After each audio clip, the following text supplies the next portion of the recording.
All right, we're live. Hi, everyone. We'll do a short live stream today. So this one's only about 15 minutes. I'll probably talk for 5 minutes here, and then I'll open it up to questions. But the main topic is what makes for a strong EB-1A case? How do you know that you have an EB-1 case, or even just a solid basis where you could then do a couple of things and be ready?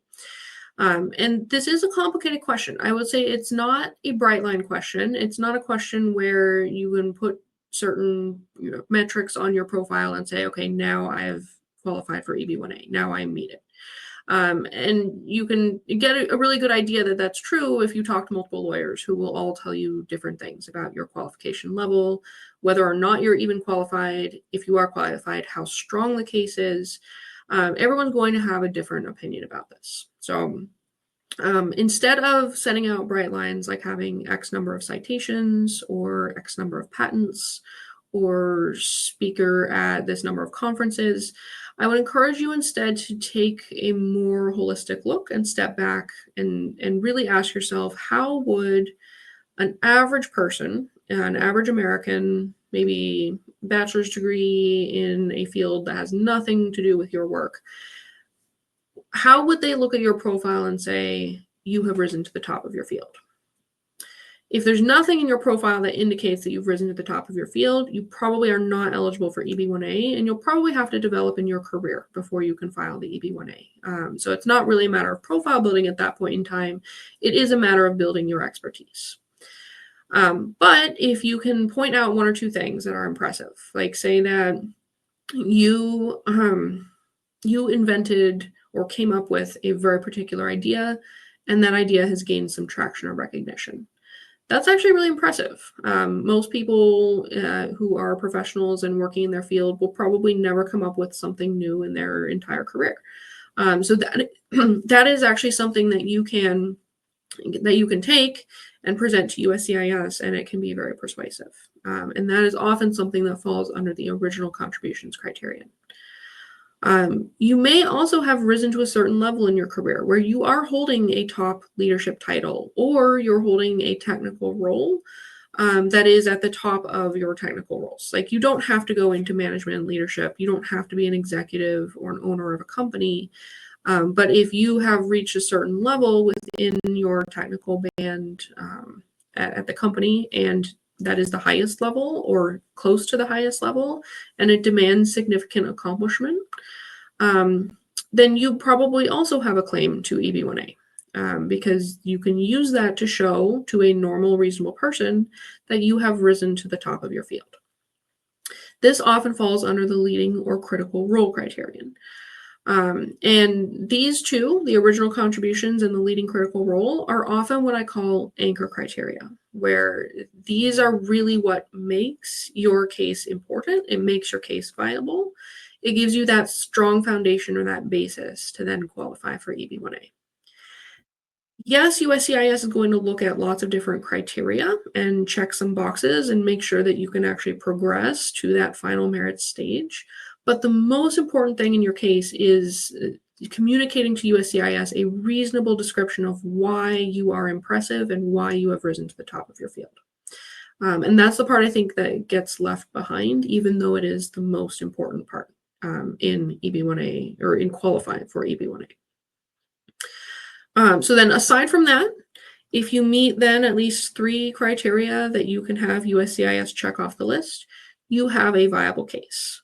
And the stronger those other activities you're doing for those other criteria are, like the more prestigious they are, the more impactful they are, then together, everything combined makes for a very strong EB-1A case.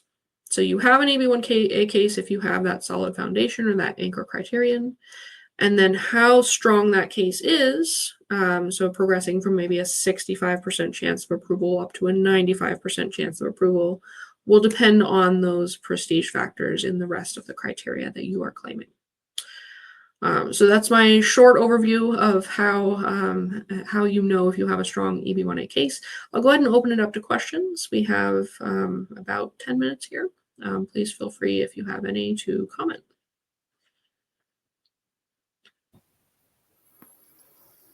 Jason, feel free to chime in as well. So I see a comment It's not showing up on StreamYard for some reason. Sure. So Ravi Kumar asks, I want to ensure my case is as strong as possible in the final merit stage of my EB-1A application. Can you advise on which types of evidence will most strongly demonstrate my extraordinary ability? Additionally, are there specific strategies or tips to make my case more compelling during this phase? Yeah, so a lot of people look at the final merits phase and think of it so separately that they think they need to bring in other evidence that they haven't presented throughout the rest of the case or haven't presented when they're talking about the other criteria. And that's actually not how I approach final merits at all.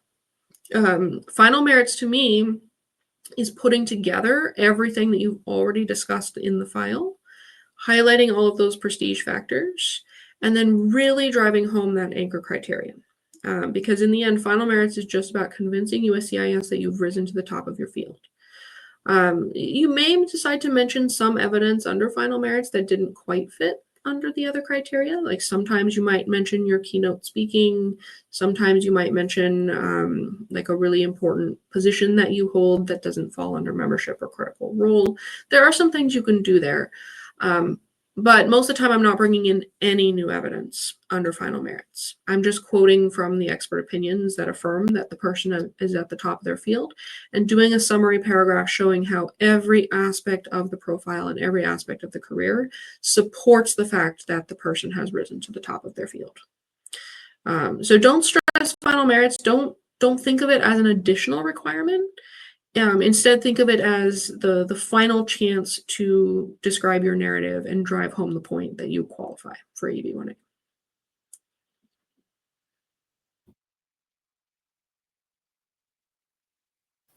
Rita asks, if I have an NIW proposed endeavor already, should I stick to the same endeavor for EB-1A also? So for EB-1A cases, you actually don't really need an endeavor. In NIW, it's very important. You have to describe it in detail. It factors in very heavily to the case. But in EB-1A, all you have to show is that you will substantially prospectively benefit the United States. And usually USCIS will just kind of give that to you as long as you're working in an area that has some merit.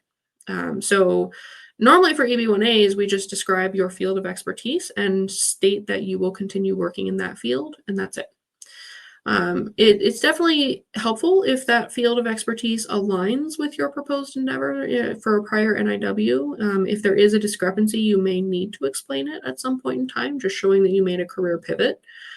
But it's not the same. So it doesn't need to copy anything from the NIW. And if things have changed, as long as you're still working in your same general field of expertise, there's no problem there.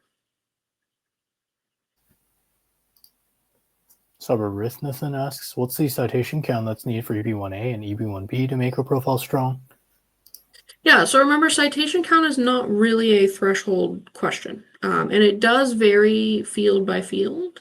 It also varies case by case, and it also depends on the type of case that you're filing. The citation count that USCIS is going to expect from a top academic is going to be very different than the citation count they're going to expect from a top engineer or a top artist. So already those are different thresholds in the officers' minds. And then even within those fields, they can be vastly different. Like an academic who is a researcher in biology is going to be very different than an academic who's a researcher in applied mathematics. And in industry, a researcher who is in AI is going to be different than a financial services manager. And then even further, diving into the individual cases, like citations are helpful, but they're not always even required. You can show impact of papers in other ways. And, you can claim authorship. You can claim authorship without having any citations. It's not super strong at that point. It's not like it really flows to the final merits of your case. But you can still argue to USCIS that they could grant you that criterion and at least check it off the list towards approval. Abu asks, can we claim Titan, Nobel, and Globee Business Awards by EB-1A International Awards Association in software industry and awards criteria for EB-1A? So you can claim them. I don't think that any of these are particularly strong. I will say I've seen a lot of people win these awards, but they're the lower tier of the award. Like winning a bronze or a silver Globee is not really at the level that USCIS wants to see. If you win a top level Globee, it's something that I may consider putting in the file. USCIS can question these by really hammering the point that they have to be nationally or internationally recognized. And most of the buzz around these awards is really self-generated. There's not really a lot of third-party organizations that are affirming the prestige of these awards. And so it can be a real hole in the case. I don't tend to claim these kinds of awards if you're only claiming 3 criteria. I would want you to build a 4th that is strong. But sometimes these awards can provide some good impacts to the file. So I do it on a case-by-case basis. I don't love them, but I don't hate them. We'll consider them in context.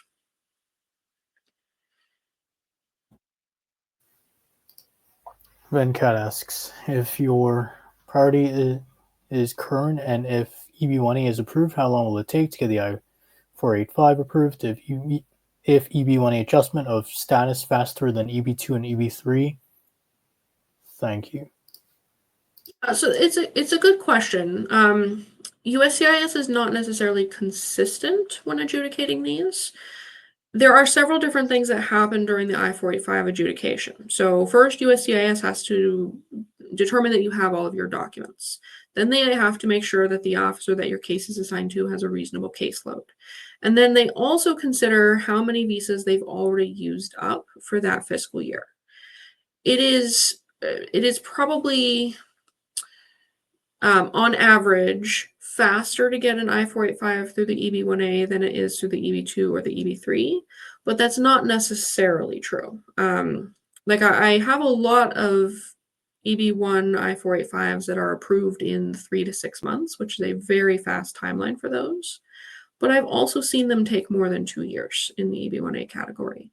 And unfortunately, there's no premium processing. There's no real way to verify how long those are taking. And so you won't know for sure. I think on average it's faster, but not necessarily.